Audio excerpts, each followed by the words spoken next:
Оқуларыңа жетістік тілеймін. Яғни біз енді сабағымыздың бастамасын өткен сабағымыздағы біліммен пысықтасақ. Үйге қандай тапсырма беріліп еді? Орта ғасырлық Қазақстанның экономикалық және мәдени дамуына Ұлы Жібек жолының ықпалы. Өткен білімімізді пысықтап жүйесек, балалар.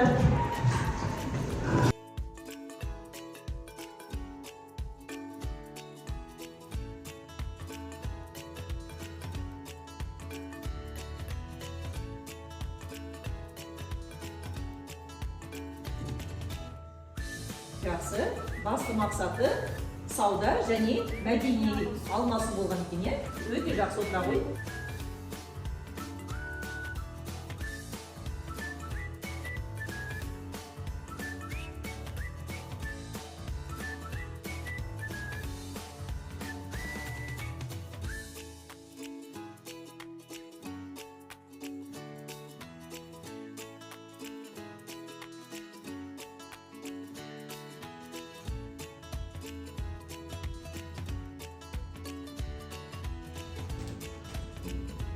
Маңызы қандай болған екен?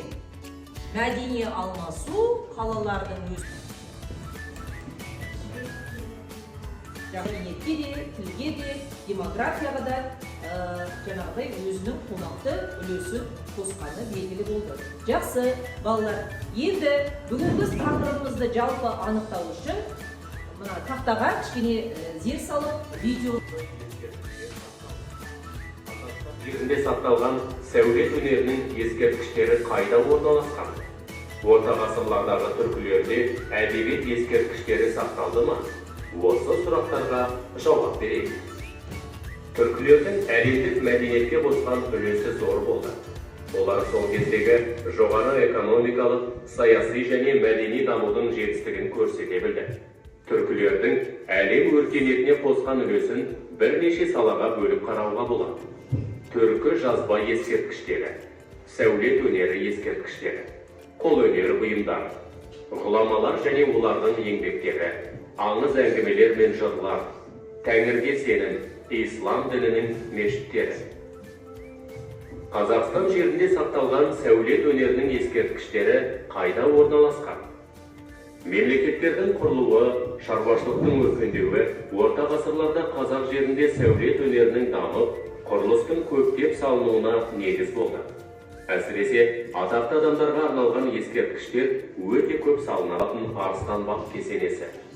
Кесене ескі отырар жұртының маңындағы Сырдария өзеніне жақын жерде орналасқан. Арыстанбаб Мұхаммед пайғамбардың замандасы Қожа Ахмет Яссауидің ұстазы саналады.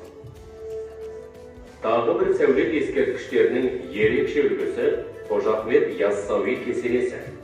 Кесене 1396-1404 жылдары Мауараннахр билеушісі Әмір Темірдің бұйрығымен тұрғызылған. Ерте кезден сақталған ғимараттардың тағы бірі 11-12 ғасырларда салынған Айша бибі кесенесі. Бұл кесене қазіргі Тараз қаласынан 18 шақырым жерде орналасқан. Сәулет өнерінің тағы бір ерекше туындысы Қарахан кесенесі. Бұл кесенеде Тараз қаласының маңында орналасқан. Орта ғасырлардағы қазақ жеріндегі белгілі ескерткіштердің бірі Жезқазған қаласынан 40 шақырымдай жердегі Кеңгір өзенінің жағасында орналасқан Жошы хан кесенесі. Айша бибі, Болған ана, Қарахан, Бабаджа қатын кесенелері Қарахан дәуіріндегі ескерткіштер саналса, Жошы хан кесенесі Алтын Орда заманындағы ескерткішке жатады. Ал қазақ хандығының тұсында көтерілген зәулім ескерткіштердің бірі Алаша хан кесенесі аңызға айналған қазақтың арқа тасы Алашаға арналған. Орта ғасырлардағы түркілерде әдебиет ескерткіштері сақталды ма? 9-13 ғасырларда Орталық Азияда ғылым мен білім бұрын соңды болмаған даму жолына түсті. Дамыған орта ғасырларда әдебиет үш тілде, араб, парсы және түркіше жазылған. Осы кезде мұсылман әлеміне танылған тұлғалар шықты. Әбу Насыр әл-Фараби екінші ұстаз атанған математик, музыкант, философ. Ғылыми еңбектерін араб тілінде жазған ғалымның түрлі саласына қосқан жаңалықтары әлемге әйгілі. Жүсіп Баласағұн 11 ғасырдың аса көрнекті тарихи және әдеби шығарма құтты біліктің авторы. Бұл түркі тілінде жазылған алғашқы шығармалардың бірі. Махмуд Қашқари Қашғардан шыққан ғұлама ғалым. 1074 жылы ол атақты түркі тілдерінің сөздігі еңбегін жазды. Қожа Ахмет Яссауи түркі тілінде жазылған Диуани Хикмет атты шығармасы арқылы адамзатты адалдыққа, имандылыққа, ақиқат сыйы. Бұл ғұламалар шығыстың ғана емес, батыстың да ғылым мен мәдениетінің дамуына зор үлестерін қосты.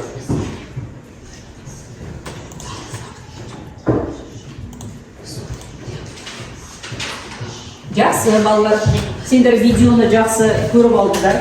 Енді жалпы рухани мәдениетке және материалдық мәдениетке не жататынын, және де бізде орта ғасырларда ғұламалардың жаңағындай ғылымның дамуына, әлем өркениетіне қаншалықты үлес қосқанын жаңағы видеода жақсы сендер көріп тыңдадыңдар деген ойдамын. Яғни мәдениет дегеніміз нешеге тармақталады екен? Екіге тармақталады екен, иә?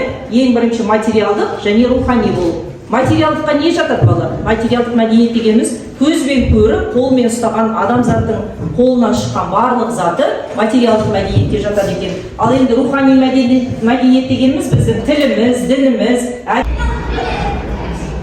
Келе қойыңдар. Нұрай, келе қой.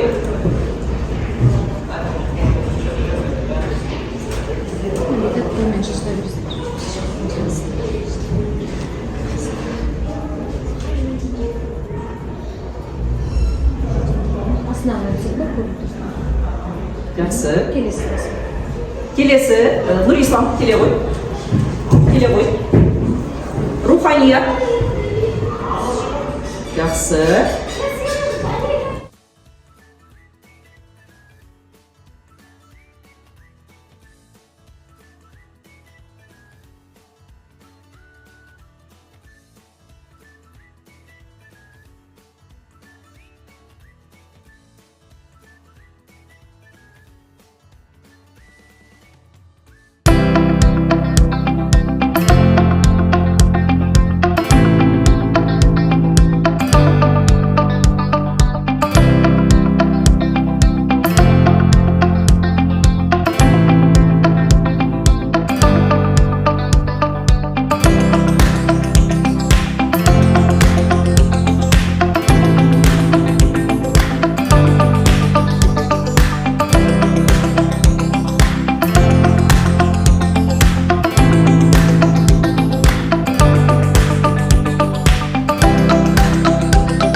деп алдық, иә? Жақсы. Енді жалпы сабағымыздың мақсатына жаңа сабақтың басында айтып кеткен болатынбыз, иә? Біздің жалпы сабағымыздың мақсаты Әл-Фарабидің және басқа да ғұлама ғалымдардың осы ғылымның дамуына үлесі қандай екенін білуіміз керек. Бұл жерде кімдердің шығармалары? Жүсіп Баласағұнның, Махмуд Қашқаридің және Әл-Фарабидің шығармалары қандай? Яғни осы бағытта енді келесі тапсырманы орындай қойсаңдар.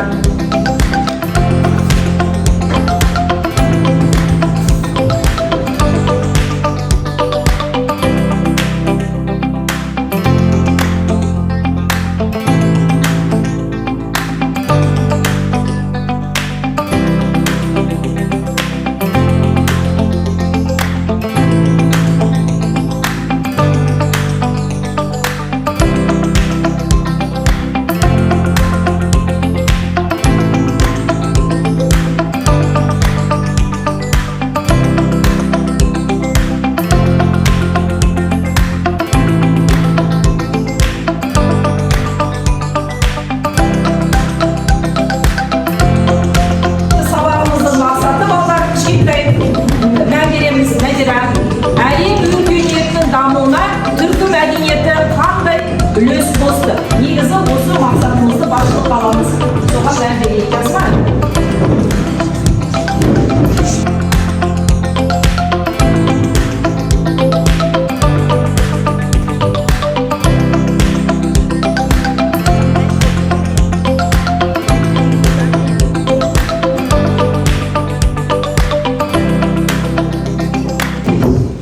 Тапсырманы орындап болса, онда топтарға кезекті берейік. Бірінші топ, қай топ дайын болды?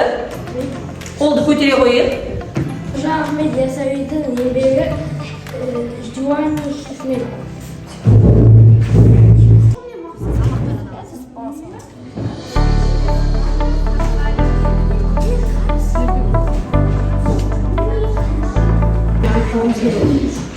Біріншісінде Астан Ахмет Ясауидің алғашқы ұстазы болған.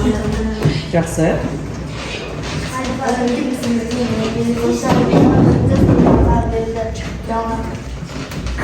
Жақсы. Бірінші топта өзіне берілген тапсырманы өте жақсы орындап шықты. Енді келесі кезекте үшінші топқа берсек. Арыстанбек Ахмет Ясауидің алғашқы ұстазы болған. Бұл ақиқат. Әл-Фарабидің сіңірген еңбегі соншалық оған бірінші ұстаз атағы берілді. Бұл жалған. Жүсіп Баласағұн өз шығармасын Қарахандықтан билеушісіне арнады. Осы еңбегі үшін ақынға бас уәзір атағы берілді. Ақиқат. Махмуд Қашқари бірнеше жыл түркі халықтарының тұрмысы туралы тілдерін, салт-дәстүрлерін зерттеп құтты білік еңбегін жазды. Жалған. Жақсы. Балалар, үш топта осы берілген тапсырмаларды өте тиянақты, өте жақсы орындады деген деп есептеймін. Идеялары, тапсырмалары ақиқат, жалған деген жаңағыдай тест тапсырмасы.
Жаңағыдай уақыты бар. Осының түгелі неменемен құнды екен, уақытпен құнды екен балалар. Сондықтан да келесі кезекте біздің орындайтын тапсырмалары уақыт капсуласы деп аталады.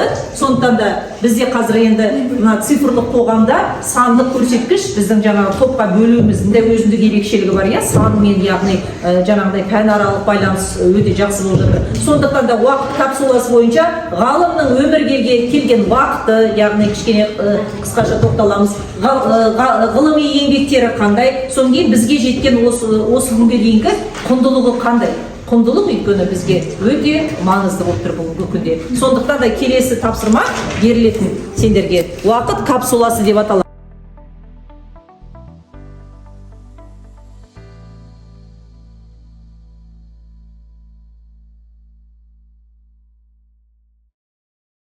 Насыр Әл-Фараби 870 жылы отырар өлкесінде әскербасының отбасында дүниеге келген.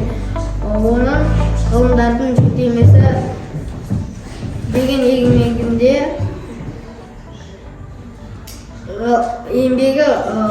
еңбегінің құндылығы ғылымдарға бағыт берді және ғылымның кең көлемде дамуына жол ашты. Жақсы, ең құндылығы ғылымның кең көлемде таралуына жол ашқан екен. Өте жақсы, отыра ғой. Жүсіп Баласағұн 1020 жылы Жетісу өңірінде Баласағұн қаласында дүниеге келген. Ол мемлекет қайраткері ретінде танылған және ол 19 ғасырда дастан жазған. Оның аты құтты білік болған. Ол сол дастанды 1070 жылы бітірген және оны 1942-1210 жылдары Сатық Боғараханға тарту етілді. Өте жақсы. Енді осы бірінші тапсырма бойынша бірінші топ өте жақсы жаңағыдай өз білімдерін ортаға салды. Жақсы. Енді келесі кезекте екінші топқа кезек берсек.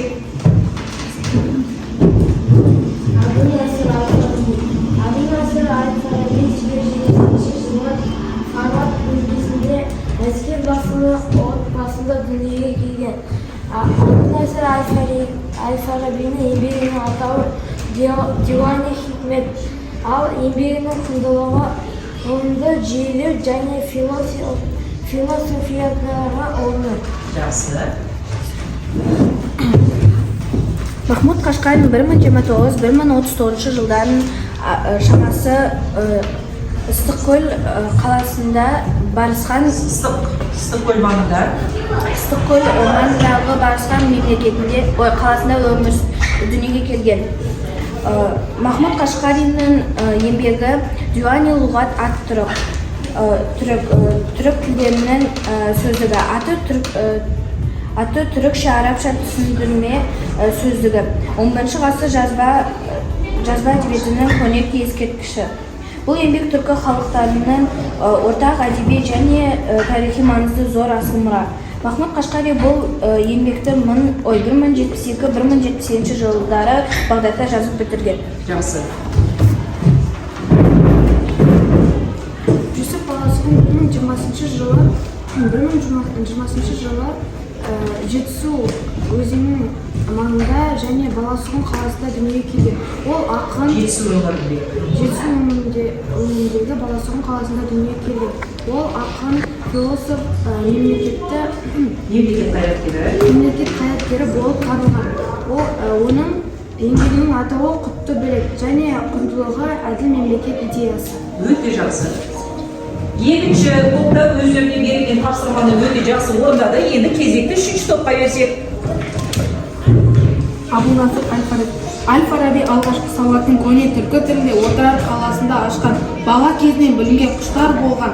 Әл-Фараби Орта Азия, Парси, Ирак, араб елдерінде сапар шегіп білім жинаған. Әл-Фарабидің құндылығы ол адамдарды ақиқат пен кемелдікке үйреткен. Өте жақсы құндылығы. Дәулет жақсы айтып кетті. Махмуд Қашқари 1029-1039 жылдары Ыстықкөл маңында Барысхан қаласында дүниеге келген. Махмуд Қашқаридің еңбегінің атауы Диуани лұғат ат түрік. Бұл түріктер түркі тілдерінің сөздігі атты түрікше арабша жазба өрнектерінің ескерткіші. Бұл еңбек халықтарына ортақ зор асыл мұра болған. Махмуд Қашқари бұл еңбекті 1072-1078 жылдары Бағдатта жазған. Өте жақсы. Жүсіп баласағы 1020 жылы Жетісу өңірінде Баласағы қаласында дүниеге келген. Ол Құттыбілік атты дастан жазған. Оның Құттыбілік атты дастаны 11 ғасырда көне түркі тілінде жазылған күрделі әрі көлемді дастан. Осы dastanды Жүсіп баласағы 1070 жылы жазып бітірген. Жақсы. Өте жақсы балалар. Жақсы балалар. Оқушылардың бағалауын алды. Енді бүгінгі сабақтан әсеріңіз қандай болды? Әрбір бала кәне кішкене кері байланыс жасап жіберейікші балалар бүгінгі сабақтан. Не құнды болды? Сендер үшін қандай жаңалық болды? Қызықты болды ма? Сол туралы кішкентай әрбір топтан 1-2 бала кері байланыстарыңызды жасап жіберсеңдер. Кәне. Және Жүсіп баласағын жайлы көп мәліметтер білдім. Өте жақсы. Жақсы. Тағы да? Мен бүгінгі сабақта Жүсіп баласағының Құттыбілік жазбасының тарихы туралы білдім. Өте жақсы. Мен Жүсіп Так, Назира, отыра тұр. Так, Мөлдір. Мен бүгінгі сабақта Махмұд Қашқари туралы еңбегі мен құндылығы туралы білдім. Жақсы. Бүгінгі сабақ өте қызықты болды. Бүгін біз Жүсіп баласағын, Қашқари, Қожа Ахмет Яссауи және тағы да басқа ғұламалар жайлы көп мәлімет білдік. Өте жақсы. Біржан. Мен бүгінгі сабақта Әбу Насыр әл-Фараби туралы көптеген мәліметтер білдім. Өте жақсы. Мен осы сабақты өте жақсы түсіндім. Мен осы сабақтан ғұламалардың еңбектері туралы білдім. Жақсы. Мен осы сабақтан керемет әсер алдым және маған осы сабақ ұнады. Өте жақсы. Сонымен балалар үй тапсырмасына эссені бүгінгі әлем өркениетінің өзіндік үлесін жақсылап тұрып түсініп, оны жаңағыдай 80-150 сөзге дейін жазуға болады. Оның құндылығына байланысты болады әрине мөлшері. Жаңағыдай әлемдік өркениеттің өзіндік үлесі қандай екенін соған зер салып кішкене жақсырақ қылып дайындасаңдар болады.